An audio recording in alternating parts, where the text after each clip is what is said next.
My name is Christina, and I got saved when I was young, but somewhere along the way I started to view God as distant and angry. By the age of 4, being born into a dark and neglectful house had taken its toll on me.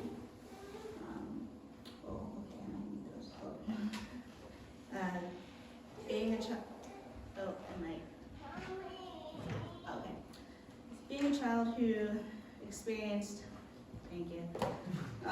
neglect, danger, and exposure to porn daily, had instilled in me a belief that I was truly worth nothing, not even love. I was adopted by the age of 10 by a wonderful family, who loved me unconditionally. But by the age of 15, a deep darkness had settled over me as my depression grew larger. From 15 to 22, my life was filled with prostitution, drugs, self-hate, suicide attempt, eating disorders, depression, and physical and sexual abuse. I couldn't understand how a God who was supposed to be loving could allow me to live through this much pain. I was half dead, crawling through a nightmare that I called life.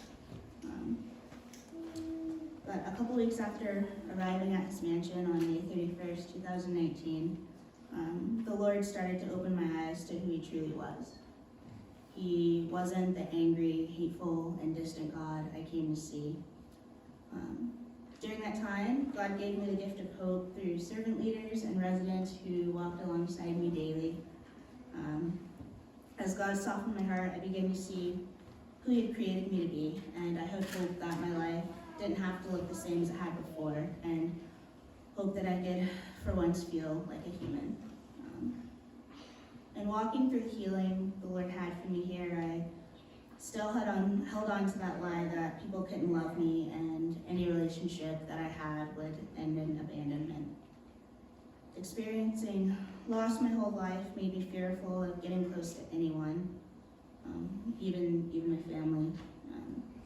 But this fear was magnified when 2 of my closest friends here had to abruptly leave his mansion within the span of the week.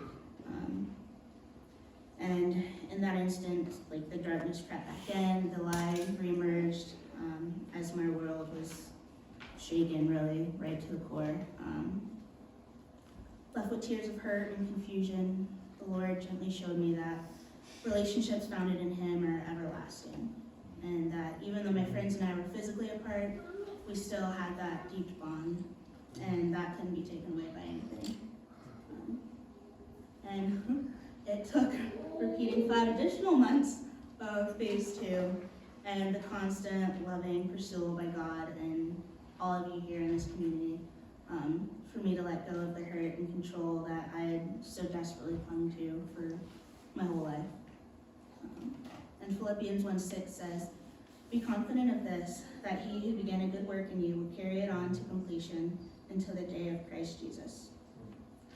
And that's literally a promise that I've held on to during my whole time here. And life with Jesus now is immensely brighter.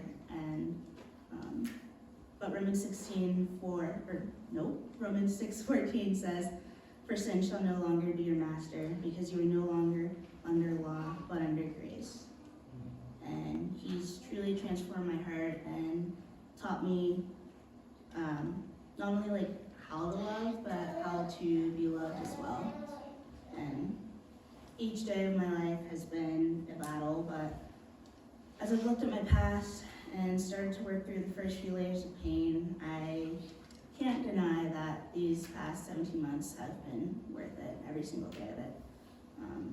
It's been worth all the tears, the doubt, the struggle, the questioning, and I really wish I had more time to go just on and on about how much God has done and the change and the transformation and all that. But knowing what I know now, I would definitely do it all over again. I would, but not now. So. Thank you.